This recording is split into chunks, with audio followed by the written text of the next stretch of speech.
राजेश आपके पास आते हुए, जब आप रिपोर्टिंग कर रहे थे कुछ देर पहले, उस समय बम धमाकों की आवाज, मिसाइलों की आवाज साफ साफ हम सब ने सुनी। अभी की स्थिति कीव की कैसी है?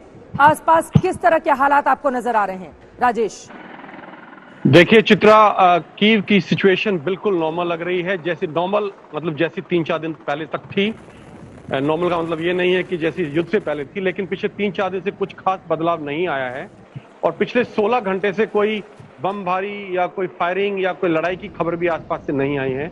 ऐसा कोई धमाका नहीं सुना है, एक्सेप्ट 1 घंटा पहले 5 ब्लास्ट हुए हैं, और जो मेरा अनुमान है कि कीव के सेंटर से लगभग 15 से 20 किलोमीटर दूर हुए हैं। इसके अलावा जो यहाँ की लोकल फौज और मिलिशिया है, वो पूरे युद्ध स्तर पर अपना काम पे लगे हुए हैं, डिफेंसेस बना रहे हैं, डिफेंसेस को इंप्रूव कर रहे हैं, हर जगह सैंडबैग्स प्लेस किए जा रहे हैं, ऑब्स्टेकल्स लगाए जा रहे हैं। वो काम पूरी तेजी से जैसे कल जारी था, आज भी जारी है। चित्रा, बड़े तूफान के पहले की शांति है ये कीव में, या फिर इसके संकेत कुछ और भी समझे जाएं? राजेश, देखिए अभी तूफान मुझे लग रहा है कुछ देर के लिए थम गया है। वो ऐसा लग रहा है क्योंकि आज सुबह अगर आपने ध्यान दिया हो, राष्ट्रपति बाइडेन जो है अमेरिका के, उन्होंने रशिया को एक बातचीत की ऑफर की है और बोला है कि वो सैंक्शंस हटाने के लिए तैयार हैं। इसके अलावा जेलेंस्की जो यूक्रेन के राष्ट्रपति हैं, उनका भी आज सुबह स्टेटमेंट आया है कि वो पुतिन से आमने सामने बात करने के लिए तैयार हैं। तो ये सब इस तरफ इशारा कर रहे हैं कि शायद कोई भी नहीं चाहता कि कीव डिस्ट्रॉय हो, ये शहर जो इतना खूबसूरत शहर है ये बर्बाद हो, और कोई भी नहीं चाहता कि इसमें और कैजुअलिटीज हो। इसमें एक बड़ा फैक्टर मैं आपको बता दूं, ये बातचीत का, ये जो न्यूक्लियर रिएक्टर की बात चल रही है, न्यूक्लियर रिएक्टर की इंप्लीकेशंस ये भी हैं कि अगर इसमें रेडिएशन लीक होती है, इससे सिर्फ यूक्रेन प्रभावित नहीं होगा।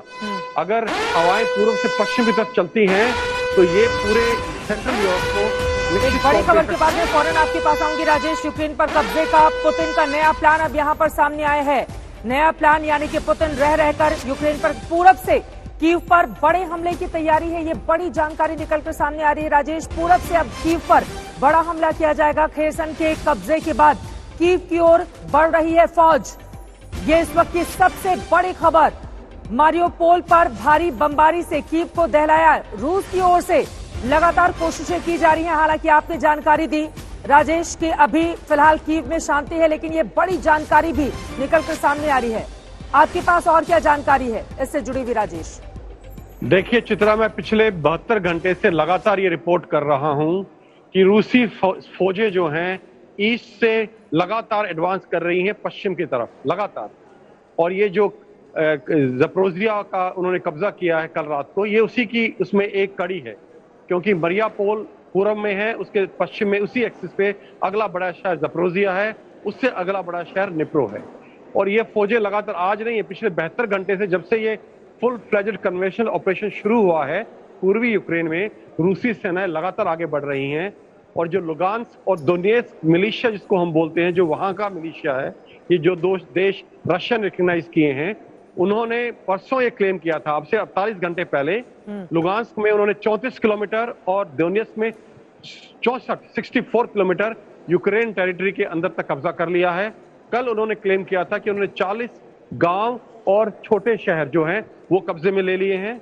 तो ये लगातार आगे बढ़ रहे हैं पूरब में, और मेरा ये मानना है कि अगले 2 से 3 दिन में ये जो है निप्रो नदी तक जो रूसी फौज पूरे ईस्टर्न यूक्रेन में पहुंच जाएगी।